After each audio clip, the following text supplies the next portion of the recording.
by mountain biking.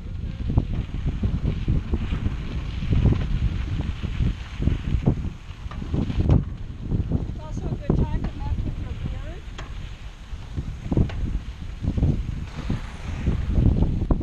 You know, get to know your gears if you're not already familiar with them. If you are, then go for it without one. Right.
I got kind of a class going on, so if you want to move off the trail, that way if we have other bikers coming down, then we're not in the way. Okay. Looks like fun. Yeah, it is. Okay, so you're probably wondering, well, this isn't a place that you said you were going to stop at. Well, it is important. The sandy washes. You guys have been up and down. Walking in the sand is one thing. Riding in the sand is completely different. It's almost like you guys drive a boat or anything like that. So whenever you throttle down on the boat, what does the nose do? Yeah. So think of it as just like whenever you're throttling down on a jet ski or on a boat. When you're coming through the sand, especially with the narrower tires, you're not going to have as much control in the sand because you don't have all that grip versus like a wider tire. So when you enter into the sand, it's important that you keep your front wheel straight, keep your nose straight. You'll want to kind of shift your body back or come back over the top, slide your rear end over to the rear of your seat, and then just kind of sit up. That way, that front wheel, just like the nose of the boat, you know, it's allowed to do what it needs to do, but you got that weight distributed in the back, so it kind of gives it that traction.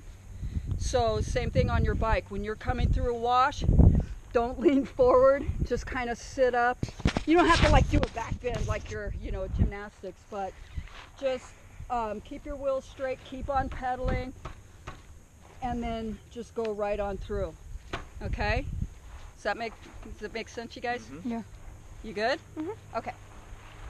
So that's what we'll be doing. So whenever you guys are out here, and just practice, and then you can see where, you know, finding the line. That was another thing I should have brought up, but finding the line is where everybody else is kind of ridden. But by you looking ahead and then looking down by the front of your wheel and looking ahead, it's like driving your vehicle. You don't just keep your eyes fixed in one direction. You're looking in front of the vehicle that's in front of you, and even as far out. That way if something happens, you guys can make an adjustment, you know. So you're always doing that. Same thing with your bike. You're finding your line, you're looking ahead, seeing what's coming up, and then you can make those adjustments. You know, do I need to get off my bike? Is there a crash? You know, what's going on? Am I coming towards a hill? But then if you look down, you can make those quick adjustments. But the thing is that by you scanning out ahead of your front wheel, you're anticipating what you need to do next. It's like a game of chess. Okay, so be in the habit of looking here and then looking out. When we're approaching those corners, look through that corner. There's always going to be somebody there. You have to assume there's always going to be somebody there. And, you know, just be prepared. Your mind is already prepared that if somebody's there, you already know what to do. I need to stop, I need to slow down, I need to move, whatever, okay? You're just anticipating what's going to happen ahead of time. Okay, does that make sense for you? Mm-hmm. Okay, all right, here we go.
So this is a good time, like right here, to practice just getting up out of your seat.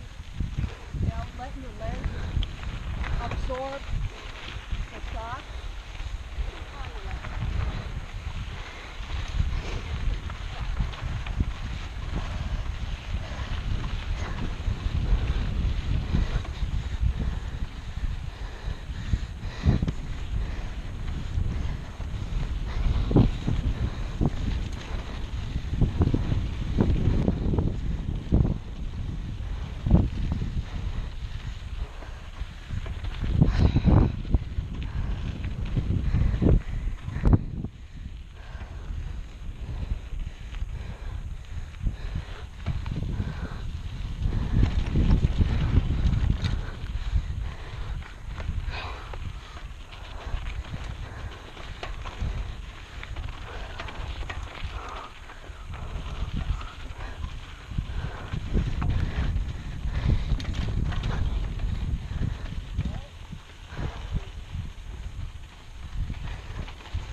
So I want you to just kind of take a look. This one here is pretty shallow. Yeah, get your drink. The next one's a little steeper. Has a little bit of a more of a steep descent than what this one has. Okay, so make sure you guys get some water. How are you doing? You doing good? Just old. Please don't say that. No, just, you know, if you have to stop to catch a breather, you know, just give a shout. You know, that's the purpose of all the stops, is so I can check in with y'all, make sure everything's good. It's not to babysit or anything like that. I just want to make sure you guys are not having a heart attack. You know, otherwise we'll just get a rock and start pounding your chest. Come on, work! I'm kidding, I wouldn't do that. I think there's a different way to do that. I know. I prefer the long stick method, but Oh. We'll just thwack you in the chest with the cholla. Okay, so we have these two great spots right here that you're probably well aware of, you know, just from being out here and hiking. So, you know, whenever you're hiking, it's kind of the same thing. You find your center of gravity. Whenever you're walking downhill, you don't lean, you know, forward as you're walking down, okay? This part right here is probably the most dangerous part as far as hiking goes, because your nose is further away from the ground than what it is when you're climbing. It's the same thing with the bike. So by shifting your body weight back away from your handlebars, you don't necessarily have to, you know, go behind your seat so much, but by coming up out of your seat, staying a little low because it keeps your center of gravity low, and then just push back a little bit with your handlebars, you know, and just hover your butt. over your seat. And the more you do this, the more you're going to find that center of gravity, because you're going to notice that your weight might feel like, oh, it's too far forward. If it feels too far forward where you think you're going to fall forward, then shift your butt back. You can push back with your feet on the pedals, push back with your arms. You know, make sure your arms aren't locked, because you want to use your arms to absorb, you know, whatever shock, and especially your legs. And that's why coming up just slightly out of your seat, it gives you better bike control when you're out of your seat. Also too, it allows your legs to do what your front shocks are doing, and that's to absorb, and if you don't have a full suspension, but it's to allow you to absorb a lot of the shock in your knees. Don't lock your knees though. I've had some kids do that. They lock their knees, they lock their arms, they look like stiff army men, and then they go right over their bars.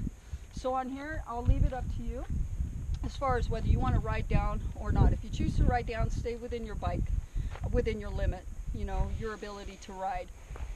You can press on the brake, whatever. Once you come up here next to this other chain-free cholla, it's right here on the right-hand side. It is a little steeper on that other side. So that means if you're going to come down, you really got to get your butt behind your seat, okay? And so it's almost like whenever, I don't know if you guys lift weights or anything like that, but whenever you're doing squats, sometimes you have like the bench right here behind you because you want to tap your butt cheeks on that bench. It's kind of that same manner where you're going to tap your thighs on your seat so that you know that you got your booty. It's the skunk, man.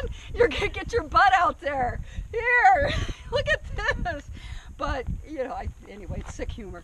But anyway, again, it's all about coming out, riding, doing it again, doing it again. The more you do it, the more you're able to self-coach and know where your body needs to be in relationship to the climb and to going the downhill. Okay? Yeah. And so there's a couple of things whenever we get down, just remind me that there's some things that you can do at home.